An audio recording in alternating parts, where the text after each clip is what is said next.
D-Hop. It's the D-Hop talking shop. Yo. Yeah.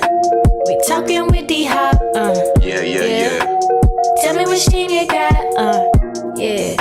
On the D-Hop talking shop. Yeah, it's your boy D-Hop. D-Hop talking shop. Oh, yeah, man. Yeah. We talking with D-Hop. Yeah. Yeah.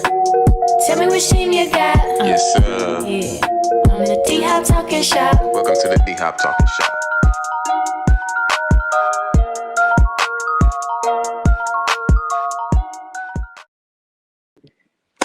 Hey guys, welcome back to another episode of the DHOP Talking Shop podcast. I have a special guest who came on my show with me, Sports Journalist Symone Stanley. Thank you for taking the time to come in on my podcast.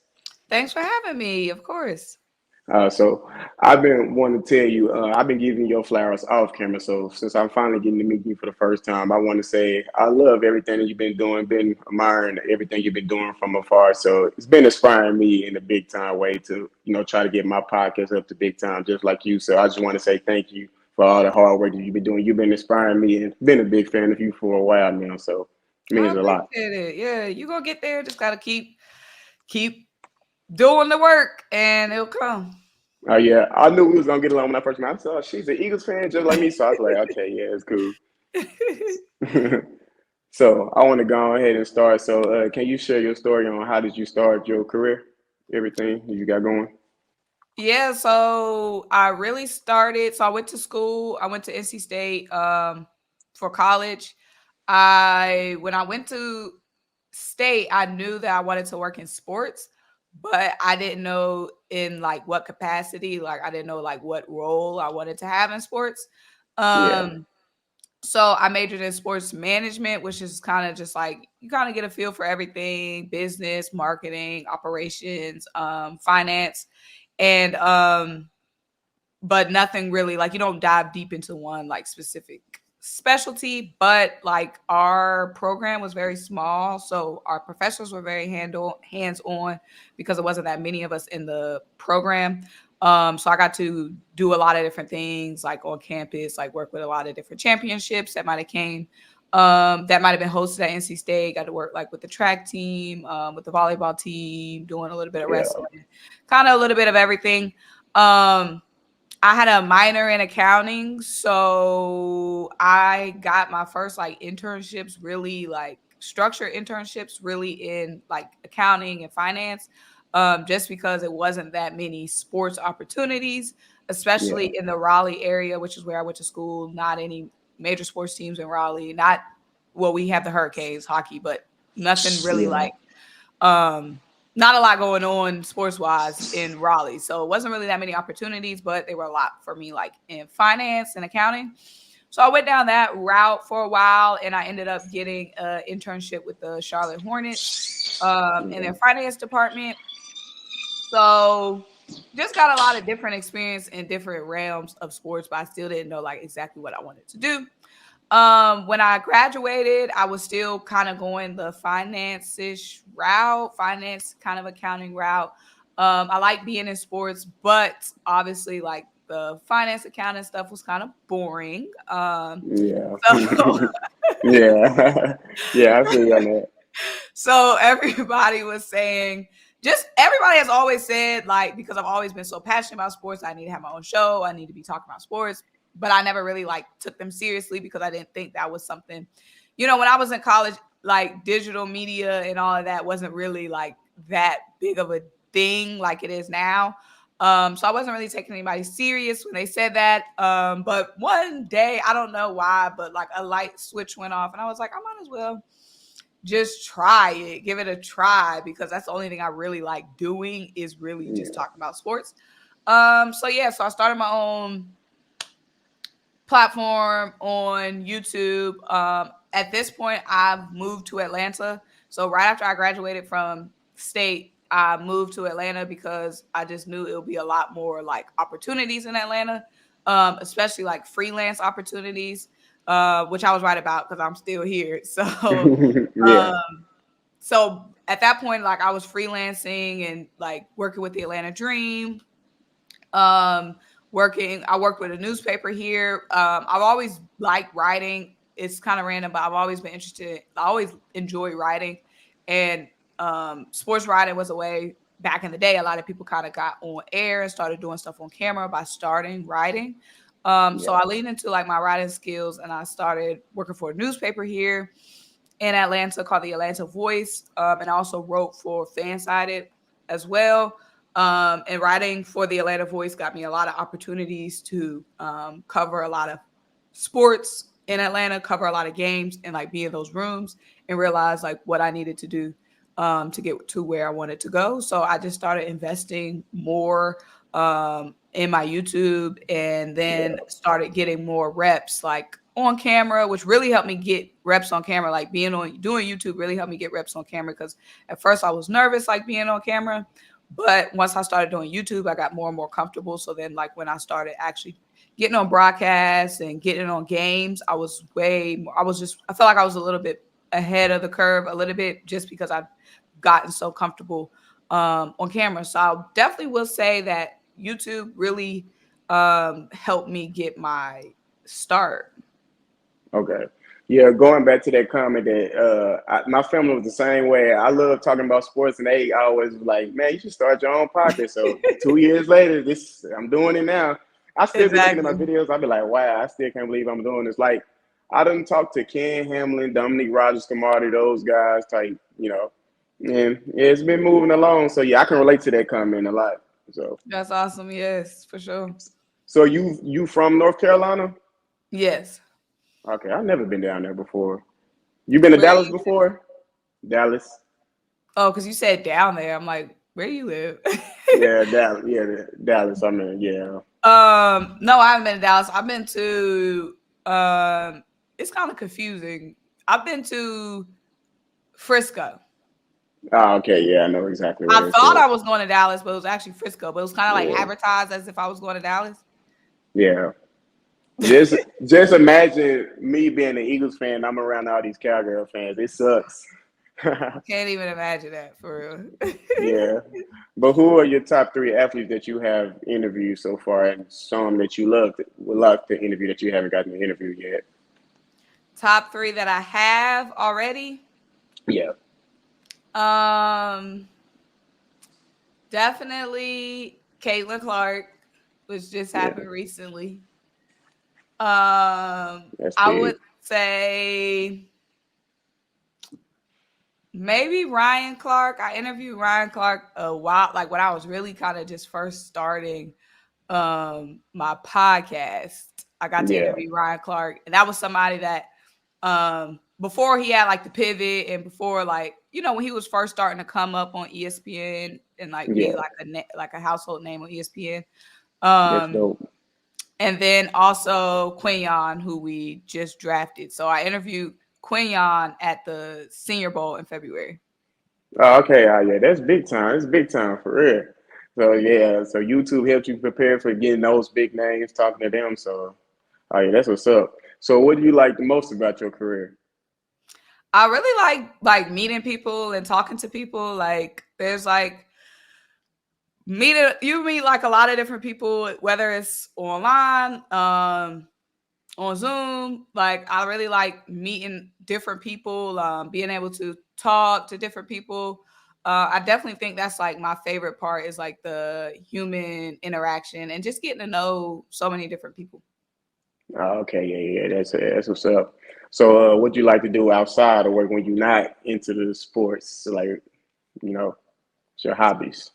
I really need more hobbies, because like sports was my hobby, and then now I'm like covering sports, so it kind of like intersected. But I definitely like exercising. I like working out, if that counts as a hobby. I don't even know if that counts as a hobby. But yeah, I pretty much I like working out. I really don't be doing much. I'm really trying to like I'm really trying to start doing more things, because like I said, sports was my hobby, and now I'm making content. So I'm like, is it a hobby or is it like a job? Yeah, a little bit of both. Yeah. Yeah, a little bit of both. Yeah. So, what advice can you give others who want to be in your position, who want to come up just like you've been in the sports world? I would definitely say being consistent, and I know that sounds like so cliche and basic, but honestly feel like being consistent is one of the main, like, is honestly, I feel like being consistent is like 60% of it, because whether you're covering a certain team or whatever you're doing in whatever capacity, whether YouTube or you actually like working with a team, people just want like the information. People want updates. People want to stay informed. And the only way you're going to do that is by being consistent. So like if you're covering a team and you post in one day, providing updates, and then 2 weeks go by, you haven't provided a single update or what happened in those 2 weeks, Yeah, then the people are going to be like, oh, they not reliable, basically. I mean, it depends on what kind yeah, of content you make, but like if you're making sports content, I'm not saying you specifically, I'm saying anybody, I'm assuming yeah, like you're either reacting to games, updating news, whatever, like whatever you're doing, like be consistent with it, because people gravitate towards consistency, honestly, because definitely. people just want something to watch, and their favorite Yeah, YouTuber might not have posted in 2 days, so they're gonna watch you in the meantime. Um, yeah, but yeah, definitely being consistent. And that's how I feel like you can build a audience. And then also just honestly being yourself, which takes time, because like when I was first on YouTube or whatever, I was not my own personality because I was nervous being on yeah, camera. yeah, But over time, obviously, got way more comfortable on camera. So I would definitely say being yourself, because that is the only thing that's going to separate you from somebody else. Like it's a million people that love sports. It's a million people that love talking about sports. It's a million people that can open a laptop and hit record, but it's only one you, and it's only one you personality. So if I'm talking about the Eagles and 7 other YouTubers are talking about the Eagles, we all talking about the same topic. The only thing that separate me from somebody else is my own personality versus their own personality. So definitely embedding your personality and maintaining the same energy, which is something I struggle with too, is like you have to maintain same energy every time you recording, because you might be yeah, feeling some type of way or something, but that can't come across on camera because the people don't want to see that. They want to see whatever energy that you're usually bringing. So maintaining the energy, but I definitely think being yourself, being consistent is the main thing, and that's something I'm working on too. Like I feel like I've yeah, like YouTube. I feel like I've kind of like I wouldn't say nailed YouTube, but like yeah, I've been doing YouTube for a while, so I kind of feel like, I got the recipe down. But when it comes to like, I'm trying to get more experience like on air and stuff like that. And it's been like a struggle for me, you know, bringing my personality yeah. on air. So that's something that I'm working on. Oh yeah, like I said, I enjoy everything. I said I'm glad she on our side. She represent for the Eagles, as the Eagle fans. So to the Eagles. So how did you become an Eagles fan? Like So a lot of my family is just from the area. Like both of my parents' family, both of my parents are from up north. So all of my uncles, aunts, cousins, family members, like they're all Washington Eagles, pretty much yeah, just Washington Eagles and Dallas fans. Like, yeah, um, so yeah, as a child, I just gravitated towards the Eagles. I'm from North Carolina, because my parents moved down there for school, but all of my extended family is from up north. So yeah, it's kind of random because I'm from North Carolina, but yeah, yeah, yeah, yeah. yeah, I as a kid I just gravitated towards the Eagles. Yeah, I finally went to my first Eagles game in Philadelphia. I've been watching the Eagles on their way, but my first time Hmm. was in the late when we played the Dolphins. So I had the time of my life. I'm This definitely past season, this past oh, season. that was a Yeah, good game but, too. before we hit the meltdown, before that happened, when we played the Right. Dolphins. That was like one Yeah, of the last games before the meltdown. yeah. So what do you think about our draft? Like, what's your expectations of Eagles this season? I think we're back. Like, I feel like, honestly, no delusion, but I feel like we definitely have Super Bowl potential. We went and addressed the Definitely. biggest problem that we had, which was coaching.